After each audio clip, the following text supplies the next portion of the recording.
భారత రాజ్యాంగం ఆర్టికల్ 208 ప్రకారంగా సభా నియమావళికి ఇంతమంది ఉంటేనే ప్రతిపక్ష హోదా ఇస్తాము, ఇంతకంటే తక్కువ ఉంటే ఇవ్వము, ఎక్కువ ఉంటే ఇవ్వము, ఇట్లాంటి ఏం లేవు. ఆ కౌంట్ అనేది లేదు యాక్చువల్గా. ఓకే, అది అయినా ప్రజెంట్ చేశాడు. ఓకే, అధికార పక్షం ప్రతిపక్షం ఉంటాయి తప్పించి దానికి ఇన్ని ఉంటేనే ఇన్ని ఓట్స్ వస్తేనే ఇన్ని సీట్స్ వస్తాయి అనేది ఎక్కడ పర్టికులర్గా లేదంట. లేదు. 10% ఉంటే ప్రతిపక్ష హోదా ఇవ్వచ్చు, 10% ఉన్నా.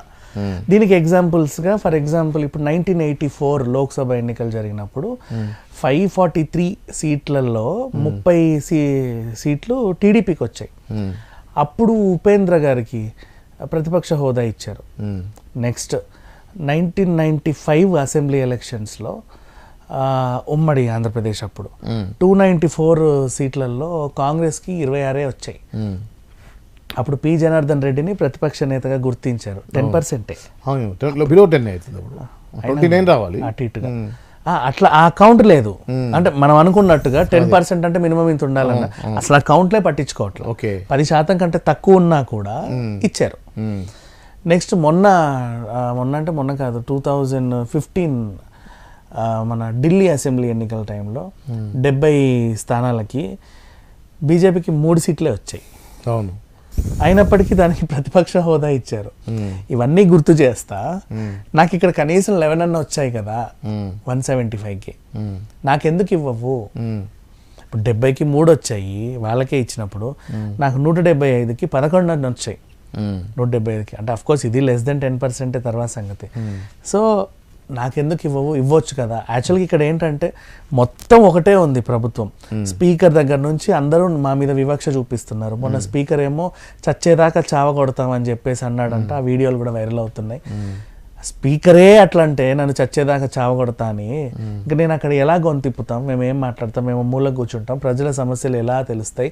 5 ఏళ్ళు పాలించాం కదా, ఆ కోస నుంచి ఈ కోస వరకు ఏమేమి ఉన్నాయో మాకు కనీసం ఏమేమి తెలియకుండా అయితే ఉండదు కదా. వీళ్ళు కొట్లాడినప్పుడు మేము స్టార్ట్ చేసిన ప్రాజెక్టులనే ఇప్పుడు వీళ్ళు కంటిన్యూ చేసే పరిస్థితి. మేము ఏదైనా కూల్ చేస్తే వీళ్ళు మళ్ళీ తేవాల్సిన పరిస్థితి. మేము పెట్టినటువంటి రూల్స్నే వీళ్ళు కొన్ని పాటిస్తున్నారు, కొన్ని కొత్తవి పెట్టే పరిస్థితి. ఎంత కాదనుకున్నా మేము అంటూ ఒక మనుషులం కూడా ఉన్నాం కదా 5 ఏళ్ళు ఇక్కడ ఈ అసెంబ్లీలో. అలాంటిది మమ్మల్ని ఇలా వెనక్కి నెట్టేస్తే ఎంతవరకు న్యాయం అండి? అదే ఇప్పుడు నాకు చూస్తే ఎలా అనిపిస్తుంది అంటే విజ్ఞాన్ గారు, ప్రతిపక్ష హోదా అనే కోరుకోవడానికి కారణం అంటే గౌరవం. మెయిన్గా ఇటు పక్కన చంద్రబాబు ఉంటే ఇటు పక్కన నేను ఉండాలా, ఎక్కడో నేను ఎక్కడ ఉంటానండి నేను అని ఒక ఈగోయిస్టిక్. అది పక్కన పెడితే కనీసం ఉండాలి కదండి ఎవరో ఒకరు. ఎవరు లేకపోతే ఎట్లా అన్ని ఏకగ్రీవం అయిపోతాయి కదా. అవును, అంటే లాస్ట్ టైం లేడు కదా. లాస్ట్ టైం మంచి సీట్లు వచ్చినా కూడా అసెంబ్లీలో లేకుండా ఓదార్పు యాత్ర అని చెప్పేసి ఊళ్ళు పట్టుకొని తిరిగాడు కదా. మరి దాన్ని ఏ విధంగా చూడాలి? ఉంటుంది, ఎవరి పెయిన్ వాళ్ళది. నొప్పి అంటే ఒక్కసారిగా కోట కూలిపోతే ఎవరికి మాత్రం ఉండదండి. మామూలుగా అది కామనే, పెద్ద విషయం ఏం కాదు. ఇప్పుడు మంచి ఇల్లు కట్టుకున్నాము, నిన్న గృహప్రవేశం చేశా, తెల్లారిసరికి వరదల్లో కొట్టుకుపోయింది. ఏం చేస్తాం? తలరాత అంతే, దాన్ని ఎవరు బాగు చేయలేరు. కాకపోతే ఏంటంటే ఇప్పుడు ప్రతిపక్ష హోదా ఇవ్వండి. కొన్ని రూల్స్ చెప్పాడు ఆయన, పెట్టిన పాయింట్స్ బాగానే ఉన్నాయి. ఇప్పుడు ఆర్టికల్ 208 ప్రకారంగా ఈ నియమావళి లేదండి, గమనించండి. ఓకే, గమనిస్తాం. 1984లో జరిగినటువంటి ఎన్నికల్లో ఇలా జరిగింది, అది ఒకసారి పరిగణలోకి తీసుకోండి. ఓకే, తీసుకుందాం. తర్వాత మన 2015లోనూ అలా జరిగింది, ఇంకో సంవత్సరంలోనూ ఇలా 1995లోనూ ఇలా జరిగింది. సో ఇవన్నీ తీసుకోండి, సేమ్ ఆ లిస్టులో 4th నెంబర్గా నన్ను కూడా చేర్చండి. మేము కొట్లాడతాము, ఏదో ఒకటి చేస్తామని. ఇకపోతే జగన్ ఓటమికి ప్రధాన కారణం ఇదే అని చెప్పి రీసెంట్లీ ఒక చిన్న వార్త బయటకు వచ్చింది. ఆ పెన్షన్ ముంచిందంట. ఆయన 3,000 ఇస్తా అన్నాడు, ఆయన 4,000 ఇస్తా అన్నాడు. పోనీ జగన్ని నమ్మి 3,000 తీసుకున్నా ఆయన తర్వాత పెంచుతాడన్న నమ్మకం ఉన్నా కూడా లాస్ట్ టైం అట్లాగే చెప్పి 250 రూపీసే పెంచిండంట. మరి 1,000 రూపాయలు అయితే పెంచలే. ఎప్పుడు పెంచుతాడో, ఎందుకు వచ్చినా కూడా 4,000 తీసుకుందామని చెప్పి మోస్ట్లీ ఒక వర్గం వెళ్ళిపోయింది.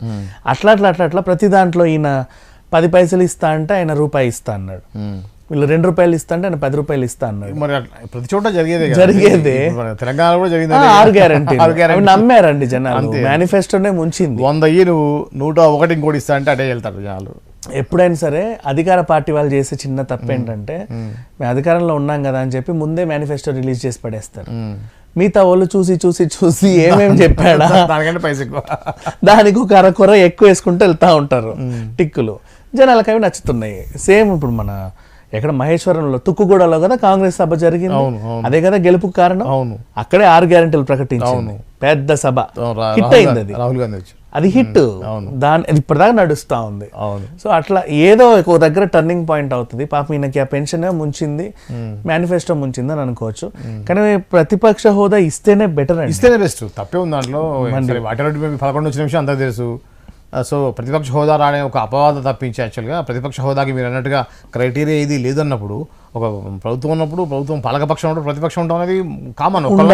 లేకపోతే ఏకస్వామ్యం అయిపోతుంది. ఇప్పుడు బిల్స్ ఎట్లాగా పాస్ అవుతాయి, క్వశ్చన్ చేసేవాడు ఉంటాడుగా, ఉండాలి కదా.